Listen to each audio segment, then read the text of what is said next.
Hola comunidad, espero que se encuentren súper bien. Vamos a la lección de hoy de Efesios y la lección de hoy lleva por nombre Teorema de las Relaciones y está basada en Efesios 5 del versículo 21 a Efesios capítulo 6 versículo 9. Le puse hoy ese nombre tan complicado a la lección, teorema de las relaciones, porque si bien es cierto que la palabra teorema es un concepto matemático, este concepto significa una fórmula para poder resolver o para poder llegar a resultados. Entonces es como decir la fórmula de las relaciones, pero sonaba más bonito teorema de las relaciones, ¿ya? Y sirve para explicar fórmulas que en síntesis es lo que vamos a ver, cómo estas formas de relacionarnos con otros vienen a fundamentarse con el ejemplo y la vida de Cristo. Y así hoy veremos cómo todas estas relaciones nos enseñan algo que nos apuntan entonces hacia Cristo. Pero vamos a hacer un breve repaso. La lección pasada la dio nuestra hermana Stephanie, ¿verdad? Y ya hemos visto en el capítulo 1 las bendiciones espirituales en Cristo, en el capítulo 2 que hemos sido salvos por gracia, el capítulo 3 el amor más que el conocimiento, el capítulo 4 la unidad del espíritu y el capítulo 5 que lo revisamos la semana pasada, que hablaba acerca del testimonio, ¿verdad? Que estaba basado en Efesios 5 del 1 al 20, que nos llamaba a andar en amor, andar en luz y andar en sabiduría, que era una de las cosas que más nos costaba. Y hoy se agrega entonces este sexto ítem, que está basado entonces en Efesios del capítulo 5, del verso 21 al capítulo 6, verso 9. Y trata sobre las relaciones.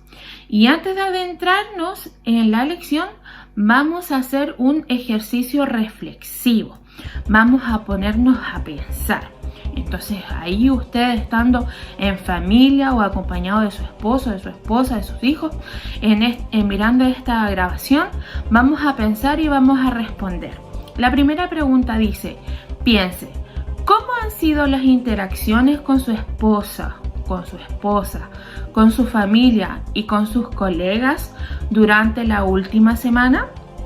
¿Han sido positivas o negativas estas relaciones? O sea, ahí pónganse usted a pensar, ¿cómo ha sido esta semana las relaciones, las interacciones sociales que he tenido con mi esposo, con mi familia, con mis amigos, con mis compañeros de trabajo? Número 2 dice, ¿fueron estas interacciones amorosas o contenciosas? ¿Amables o hirientes? ¿Edificantes o degradantes? Wow, mucho en lo que pensar. Y la pregunta número 3 dice, ¿por qué a veces puede resultar difícil tener relaciones positivas? ¿Por qué nos puede resultar difícil tener relaciones positivas con todos? Con nuestra familia, con nuestros esposos o en nuestro trabajo. Antes de continuar con esta lección, ahí ya en su momento reflexivo, haciendo ahí eco a las voces de su cabeza, le voy a pedir que pueda pausar el video y la grabación y se pueda ir a leer Efesios 5, 21 al 6, versículo 9. Ya, así que ahí tómese su tiempo para poder leer estos versículos y así podamos ir avanzando rapidito en la lección. Así que pausa el video, lea estos versículos y estos capítulos y volvemos con la lección.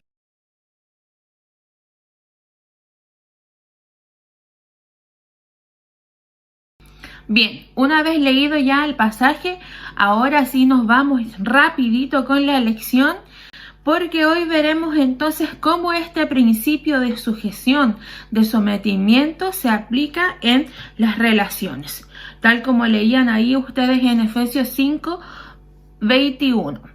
Y la clase de hoy, Teorema de las Relaciones, tiene 3 puntos de vista que vamos a estar tocando. Primero, la relación entre el esposo y la esposa. la relación entre padres e hijos y la relación entre jefes y trabajadores o trabajadores y jefes. Ya, todo esto lo vamos a estar basando en el principio de la sujeción, del sometimiento. Cuando hablamos de la palabra sometimiento, al tiro se nos viene a la cabeza esta idea de dominar, ¿verdad?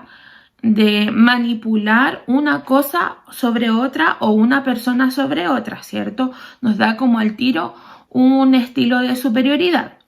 Pero en la práctica,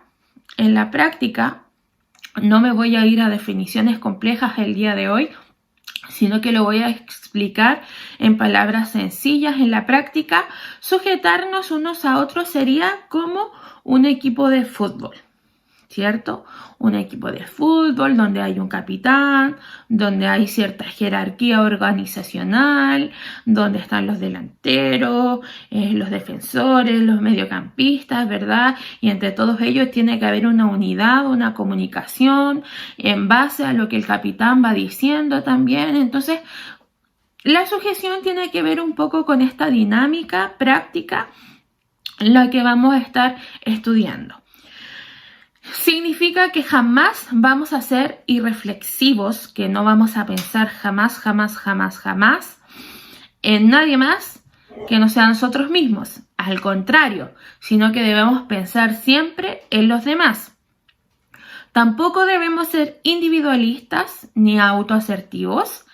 Y como cristianos nunca debemos ser egoístas. Debemos tener una actitud de equipo, soportar con valentía nuestras incomodidades y nuestras pruebas, ¿ya? Y todo esto implica la sujeción de la que nos habla Efesios 5:21, donde dice que debemos sujetarnos los unos a los otros. Lo voy a leer, dice: ustedes que honran a Cristo deben sujetarse los unos a los otros. Entonces aquí nos está diciendo que debemos someternos y sujetarnos en unidad. No nos está diciendo que así como yo me someto al pastor, el pastor debe someterse a mí. No, porque esa no es la clase de sometimiento de la que nos está hablando Efesios 5, sino que nos está hablando de una sujeción organizacional y jerárquica, ¿verdad? Pero en base a la unidad, de cómo funcionamos en base a la unidad. Todo esto está basado entonces en el respeto que le tenemos al Señor, como dice, someteos en el temor del Señor, y lo ejemplifica entonces en estas tres constantes. Las esposas deben someterse a los maridos, los hijos deben obedecer a los padres y los trabajadores obedezcan a sus jefes en el temor a Cristo. Y fíjese lo interesante de esto. Yo no sé si usted lo había pensado así, pero como que primero nombrase a las figuras más débiles antes que a las fuertes, ¿cierto? A las esposas que deben someterse a los esposos, los hijos deben obedecer a los padres y los trabajadores deben de obedecer a sus empleados. Pero no es el fin resaltar que alguien esté sobre otro o que un ser sea superior a otro, sino que no, nos está diciendo: hey, ustedes ya no son seres individualistas, no se tienen que preocupar por sí mismos, sino tienen que verse como una unidad, como un batallón, como un equipo. El temor implica respeto, ¿verdad? El temor a Dios implica respeto a Dios. Y eso quiere decir que yo me preocupo por complacer a Dios y tengo miedo de no decepcionarlo. De eso se trata el temor a Dios. Y se dirige entonces antes a las esposas que los esposos, a los hijos antes que a los padres y a los trabajadores antes que a los jefes, para que no olvidásemos esta forma de organización en unidad en la cual debemos nosotros trabajar, desde ahora en adelante. Y vamos entonces a la primera, la relación entre esposo y esposa. Veíamos ya entonces que el sometimiento, la sujeción, tiene que ver con una acción voluntaria. Pablo nos instruye a sujetarnos con voluntad de acuerdo al modelo de Cristo. Una sumisión que está basada en un orden, en una estructura, en un liderazgo, en donde yo comienzo a renunciar a mi deseo individualista de preocuparme solo por mí mismo, sino que empiezo a poner al otro, ¿verdad?, antes que a mí. Me hago pequeño y el otro se hace grande, como dice también una parte de las escrituras, ¿verdad? Y esta sumisión no significa que usted deba guardar silencio, que usted tenga que quedarse callado o obedecer así a ciegas, sino que sumisión significa que usted tiene una misión que es obedecer y glorificar a Dios. Los versículos del capítulo 5, del versículo 22 en adelante, dice que las casadas deben estar sujetas.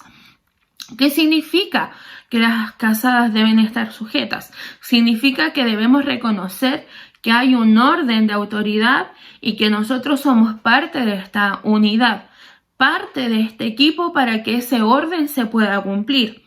La Biblia nunca ordena la sumisión general de las mujeres a los hombres, es decir, nunca ordena que, no sé, en el trabajo debo someterme a mi compañero que es hombre, no, sino que está hablando dentro de un contexto y este contexto es la esfera del hogar, es el matrimonio, ¿ya? Y luego dice que deben estar sujetas a sus maridos como al Señor. Y esto no define el grado de sumisión de una esposa ni el límite de sumisión, sino que refleja el motivo. ¿Cuál es la motivación para que la esposa pueda estar sujeta a su marido? Y ese motivo debe ser siempre el Señor. Yo no sé si usted, al leer ahí los versículos de Efesios 5, se dio cuenta del 22 al 33 cuántos versículos estaban destinados o cuántos versículos Pablo dedicó a hablarle a la esposa para que se sometiera a su esposo, ¿verdad? Y cuántos versículos Pablo dedicó al esposo de cómo debía tratar a su esposa. No sé si se dio cuenta de eso, no sé si los contabilizó, pero ahí tiene tarea para la casa. Pero en simples palabras, lo que está queriendo decir es que la mujer debe sostener, apoyar y respetar a su marido como sostiene, apoya y respeta al Señor. Luego nos habla de que los maridos deben amar a sus esposas. Deben amarlas en un amor ágape, en un amor que ama sin cambiar, que se entrega a sí mismo, que da sin exigir y un amor que ama incluso cuando es rechazado, ¿ya? Así como Cristo amó a la iglesia. Jesús ama a su iglesia con un amor especial, con un amor constante, con un amor duradero, con un amor sincero, con un amor que lo impulsó a dar su vida, a sacrificarse por el beneficio de su esposa, es decir, por el beneficio de su iglesia. El esposo ama y guía a su esposa, así como Cristo ama y guía a su iglesia. En ningún caso la mujer es la sirvienta, es la esclava, no malinterpretemos, ¿ya? Porque luego, más abajito, en Efesios 5:33 nos habla de la regla de oro en el matrimonio, de amor y respeto, ¿verdad? El hombre necesita respeto y la mujer solo necesita amor para que puedan conciliar bien la relación. Pero en ningún caso esta sujeción debe verse como la mujer siendo una esclava, siendo una sirvienta del hombre, porque esa no es la sumisión de la que Pablo nos está hablando o de la que Cristo nos está enseñando a través de las Escrituras. Ya decíamos que es una sumisión en base a la unidad y a un orden jerárquico en donde el esposo sí tiene más responsabilidad, ¿verdad? Porque es el líder de nuestra casa y es la cara visible, ¿verdad? Pero, así como Él tiene responsabilidades, nosotros también las tenemos como esposa. Y cuando uno lee estos versículos del 22 en adelante, los lee de forma literal, cree que el esposo es como superior a la esposa. Y esa es una visión errónea de la sumisión. Nosotros estamos hablando de una organización, de un liderazgo diferente, de acuerdo a las responsabilidades que Dios nos ha entregado a cada uno, ¿ya? Porque ambos géneros son iguales ante Dios. Y ojo aquí, porque no está hablando de un liderazgo de un hombre cualquiera, que tengamos que sujetarnos a un liderazgo de un hombre cualquiera, sino está hablando de un liderazgo del esposo que está sujeto a Cristo. Entonces, así como Cristo actuó, el hombre debe actuar con amor sacrificial, porque para la mujer es más fácil hacerlo, es más fácil complacer al marido con amor sacrificial, negándose a sí misma, negándose, no sé, la porción de comida grande y dándole la porción de comida más grande al esposo, ¿verdad? Es más fácil para la mujer hacer estos pequeños gestos de amor sacrificial. Pero cuando usted como esposo se ha puesto a pensar en complacer a su esposa, ¿lo había pensado así? Otro punto importante aquí es que el hombre tiene el deber de ayudar en la espiritualidad del hogar, sobre todo en la vida de la esposa. Ellos deben ser los impulsores de la fe. Ustedes, varones, deben ser los impulsores de la fe en sus hogares. ¿Por qué? Porque a veces descansan demasiado en sus esposas y son ustedes los líderes responsables de guiar, de impulsar la fe y de establecer una vida espiritual en sus hogares. A veces le dejamos la tarea a la señora, sí, porque la señora es la que puede orar, la señora es la que tiene tiempo para leer la Biblia, la señora es la que puede criar a los hijos en base a los principios bíblicos, pero cuando usted toma esa responsabilidad, porque ustedes son los líderes espirituales de nosotras las esposas. Y sí, es cierto que ustedes son proveedores, es cierto que ustedes nos dan todo, pero ¿quién lleva la espiritualidad en la casa? ¿Usted o su esposa en este momento? Hay que ponerse a pensar, ¿verdad? Y comenzar a ordenar la cosa como Dios nos está hablando. ¿Por qué? ¿Acaso no es más fácil que una mujer se someta a su esposo si tiene todo lo que necesita de él? ¿No es más fácil para una mujer someterse a su esposo, sujetarse a su esposo si tengo todo lo que necesito de él? ¿No me sería más fácil? Si él fuese mi líder espiritual, ¿no sería mucho más fácil someterme a él, sujetarme a él? Claro que sí, ¿cierto? Porque el amor del esposo debe tener tal cuidado como Cristo lo tuvo con su iglesia. El amor del esposo debe cuidar las necesidades de la esposa. Y el papel del esposo no es manipular, no es controlar, no es dominar a su mujer o esclavizarla, sino es cuidarla y atender sus necesidades. Una de las cosas más importantes que aprendí en esta lección es que los grandes conflictos que se forman en la familia o son porque alguien se cree superior o son porque alguien actúa con egoísmo de manera individualizada. Y esa no es la sujeción de los unos con los otros, como nos señala Efesios 5:21, y de lo que Dios espera de nosotros. Dios nos está llamando a dar un amor ágape, ese amor completo entre el esposo y la esposa. Sí, porque el amor ágape, tiene un poquito de todos los amores. Un liderazgo no cristiano dice: yo soy tu cabeza, haz lo que yo mando. Mientras que un liderazgo piadoso dice: yo soy tu cabeza, así que debo cuidar de ti y servirte. Vaya qué hermoso. La sumisión no cristiana dice: debes someterte a mí, así que estas son las cosas que quiero que hagas.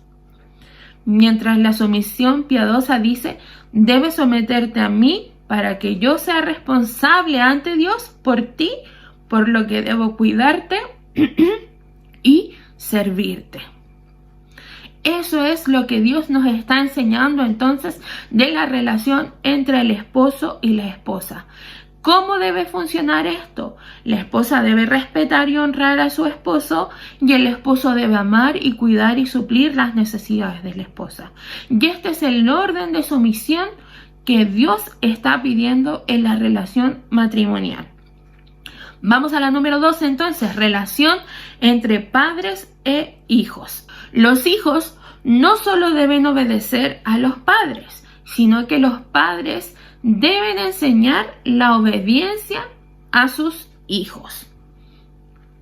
Vamos a leer entonces. Ya vimos Efesios 5 y nos saltamos entonces a Efesios 6, que dice: hijos, obedezcan a sus padres, ustedes son de Cristo, y es lo que les corresponde hacer.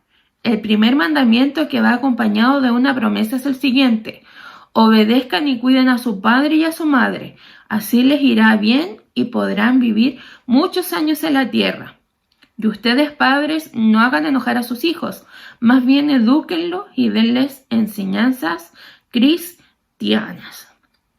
Entonces, los hijos no solo tienen la tarea de obedecer a los padres, sino que los padres además tienen la tarea de poder enseñar obediencia a sus hijos. Obedecer en el Señor significa que su obediencia terrenal es parte de su obediencia celestial. Es parte de su obediencia cristiana. Luego agrega el versículo: porque esto es justo. Es justo en este orden. Es justo que los jugadores de fútbol obedezcan a su capitán, porque es el orden de las cosas. Es justo que los hijos obedezcan a sus padres y se sujeten a ellos, porque es el orden de las cosas. Es justo que las esposas se sujeten a sus maridos, porque es el orden que Cristo ha dejado, ¿verdad? En las Escrituras. Pero también añade algo muy importante en el último versículo y dice: pero padres, no provoquen a ira a sus hijos. Es decir, que no deben actuar con una actitud cruel y demasiado crítica que atormente y aleje a sus hijos del amor ágape, ¿verdad? Porque a veces como padres nos ponemos súper exigentes, súper críticos, queremos que hagan lo que ni siquiera nosotros hacemos. Entonces, nos está enseñando que no debemos provocarlos a ira. Nosotros como padres cristianos jamás debiésemos ser así en la crianza y en la educación de nuestros hijos. Y lo interesante de esto es que aquí introduce un nuevo elemento no contemplado en la responsabilidad parental, que tiene que ver con las emociones y los sentimientos de nuestros hijos y de nuestras hijas.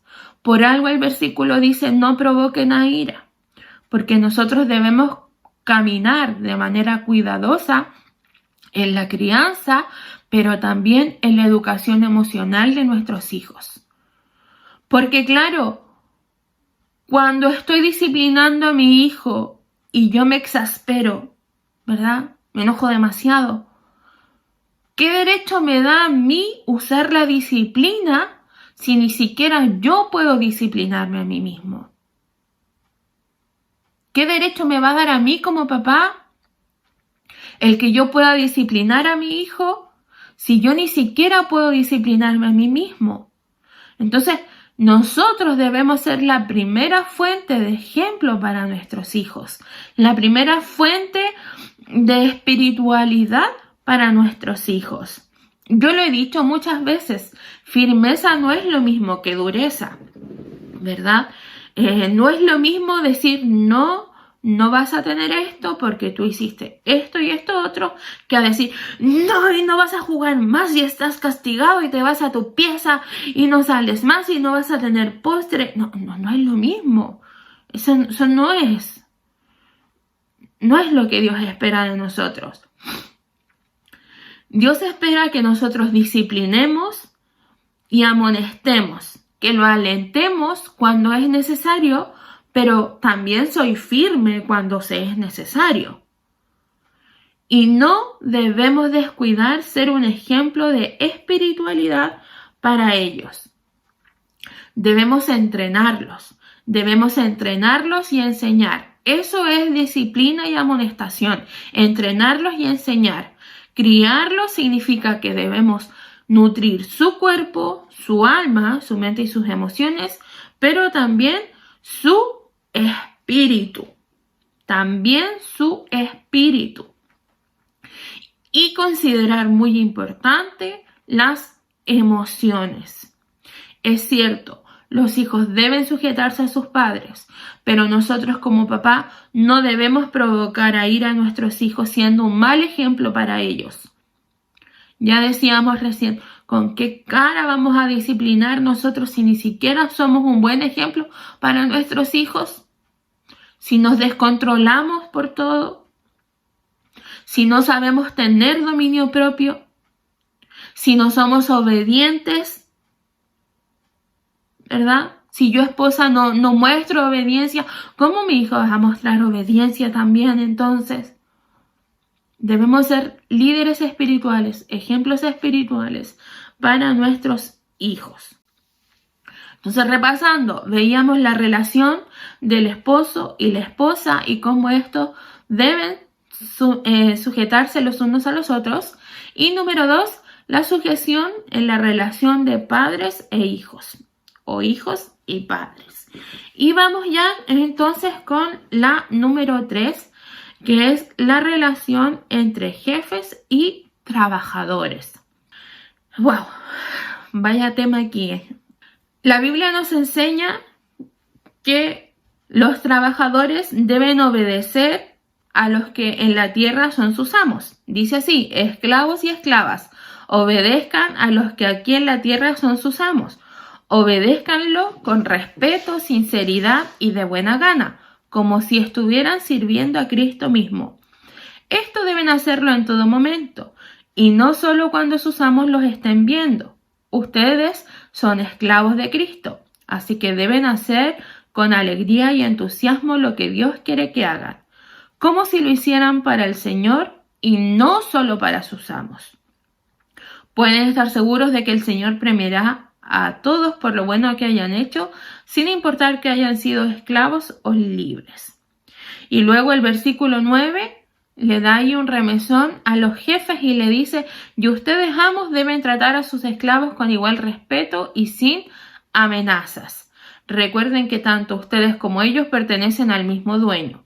Ese dueño es Dios que está en el cielo y Él no tiene favoritos. ¡Wow! Tremendos versículos. ¿Qué nos enseña entonces esto? Que nosotros como trabajadores, porque nos está hablando primero como trabajadores, nos está hablando a los siervos, como trabajadores debemos obedecer como a Cristo. Y esto cambia nuestra perspectiva de nuestro trabajo, porque nuestro trabajo ya no lo estamos haciendo para un jefe, sino que lo estamos haciendo para el Señor y no para los hombres. Eso nos decía Efesios 6, versículos 7, 8 y 9, ¿verdad? Que todo el trabajo que nosotros hagamos debe cambiar nuestra perspectiva de cómo lo hacemos, porque debe ser para el Señor, como que si estuviésemos sirviendo al Señor y no al hombre. Luego decía que no debemos trabajar sirviendo al ojo. ¿Qué quiere decir eso? Algo muy importante. Trabajar sirviendo al ojo significa que debo trabajar siempre. No solamente cuando mi jefe me esté mirando, hago como que trabajo. Y cuando no me esté mirando, hago como que trabajo también. No, debo estar trabajando y cumpliendo las funciones para las que me contrataron siempre, no sacando la vuelta. ¿Ya? Porque eso es lo que Dios nos enseña. ¿Por qué? Porque lo estamos haciendo como para Él, como para Dios. No trabajamos tampoco para agradar al hombre. Trabajamos para complacer a Cristo, para mostrar respeto a Cristo. no para complacer a nuestro jefe, para agradarlo ahí, para que nos suba de grado, para sobarle el lomo. No, no trabajamos para eso nosotros. Trabajamos para Cristo, para complacer a Cristo con el servicio que nosotros hacemos. Y lo hacemos con buena actitud y no quejándonos, como decía ahí la Escritura. Y luego el versículo 9 decía, ya los jefes les dice que dejen de lado las amenazas, que deben actuar de la misma forma que los empleados. Y este es un mensaje equitativo, porque dice, recuerden que ustedes pertenecen a un mismo dueño. Y ese dueño es el Señor. Y ahí está haciendo un llamado a la sumisión en Cristo, a la unidad en sumisión. Entonces, como siervos, como trabajadores, debemos obedecer a nuestros jefes como a Cristo. Sí, debemos hacerlo, aunque nos cueste. No debemos trabajar sirviendo al ojo, no debemos trabajar, ¿verdad?, solo cuando nos estén mirando. No trabajamos tampoco para complacer al jefe, no, sino que lo hacemos para Cristo. Y los jefes, ¿qué tienen que hacer? Trabajar de la misma forma que lo hacen los trabajadores, pero además dejando de lado las amenazas y las advertencias, trabajando en equipo de manera equitativa. Entonces, estas fueron nuestras 3 constantes, nuestras 3 temáticas acerca de las relaciones de sumisión. ¿Cómo debo yo, verdad, estar sumisa como esposa a mi esposo, y mi esposo cómo debe estar sumiso a Cristo, pero también cómo debe cuidar esa sumisión, cuidándome, amándome, verdad, teniendo en cuenta mis necesidades, para que esa sumisión pueda darse de manera voluntaria, verdad, y no obligatoria, sino que pueda nacer, porque el motivo principal es Cristo. Y por consiguiente los padres deben trabajar en la obediencia desde pequeños, enseñar la obediencia de pequeños a sus hijos, para que sus hijos puedan obedecerles, puedan estar sujetos a ellos también, ¿verdad?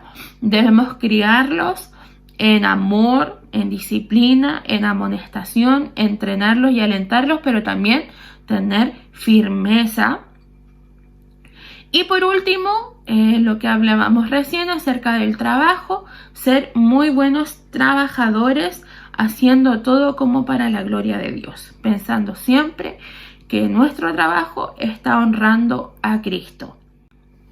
Ya hemos llegado ya entonces al final de esta lección, teorema de las relaciones, y en síntesis podemos destacar que la vida llena del Espíritu Santo, como hablábamos la clase pasada, la vida llena del Espíritu Santo está marcada por la sumisión mutua. Está marcada por la sumisión mutua.